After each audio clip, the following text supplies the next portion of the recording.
du Conseil national pour la sauvegarde de la patrie. Nigériennes, Nigériens, mes chers compatriotes, le mercredi 26 juillet 2023, les forces de défense et de sécurité regroupées au sein du Conseil national pour la sauvegarde de la patrie, CNSP, ont mis fin au régime de la 7e République. L'action du CNSP est motivée par la seule volonté de préserver notre chère patrie face, d'une part, à la dégradation continue de la situation sécuritaire de notre pays, et cela sans que les autorités déchues ne nous laissent entrevoir une véritable solution de sortie de crise. D'autre part, la mauvaise gouvernance économique et sociale. Mes chers compatriotes, s'agissant de la question sécuritaire, j'aimerais d'emblée dire qu'il y a le discours politicien sur la situation sécuritaire relayé par certains milieux politiques au niveau national et international et qui voudraient que tout se passe bien et sous contrôle. Il y a cependant la dure réalité de l'insécurité au Niger, telle qu'elle est vécue par nos forces de défense et nos laborieuses populations avec son lot de morts, de déplacés, d'humiliations et de frustration. Les attaques meurtrières et traumatisantes de Bosso, Inates, Chinagoder, Anzuru, Bakorat et d'autres encore nous rappellent à suffisance dans notre chair et dans notre âme cette réalité au quotidien. Aussi, nous nous devons en toute humilité et en toute sincérité de poser les questions de savoir si la prise en charge actuelle de la question sécuritaire au Niger a permis de garantir notre sécurité, celle de nos familles, de nos villages et de notre pays. Et si nous pouvons continuer ainsi, avec la même approche, les mêmes acteurs et les mêmes résultats. Il appartient à nous tous, chaque Nigérienne et chaque Nigérien, de répondre en ayant à l'esprit sa propre survie et les seuls intérêts du Niger.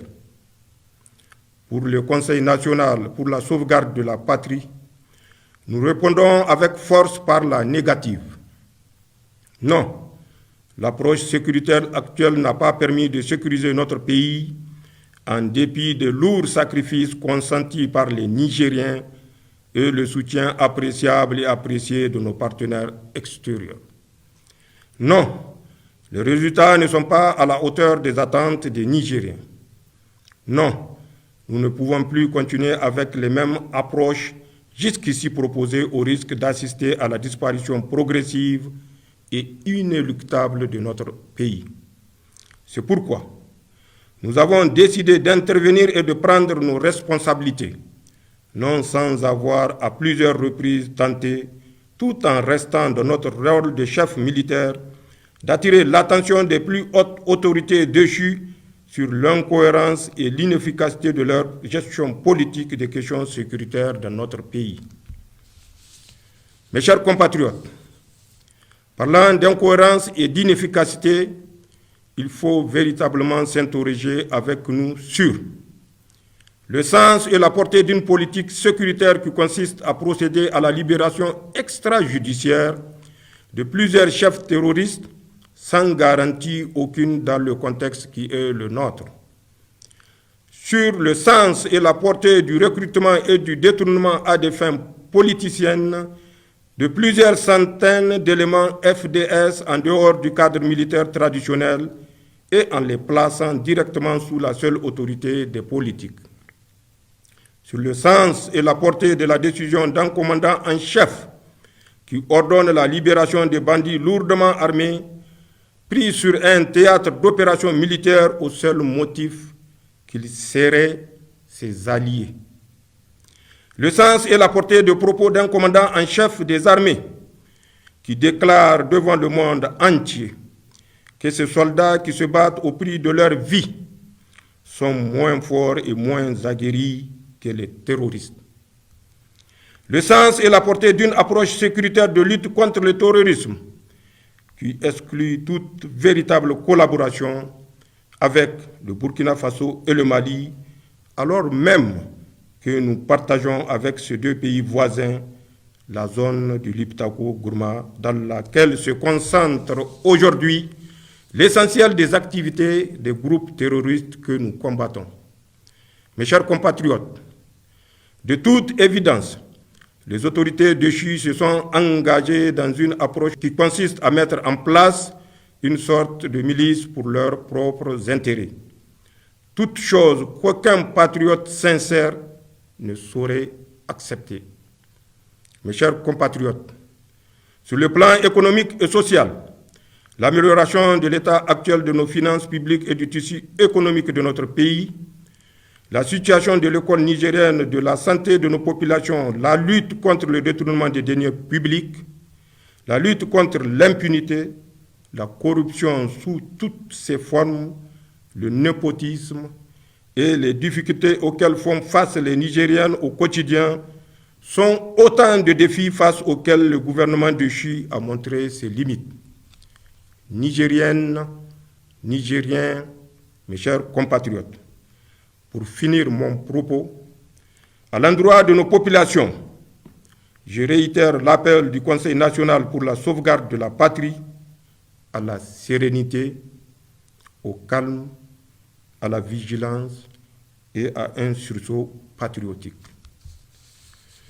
Pour qu'ensemble, à l'unisson, nous puissions relever les défis sécuritaires, économiques, sociaux, évoqués plus haut.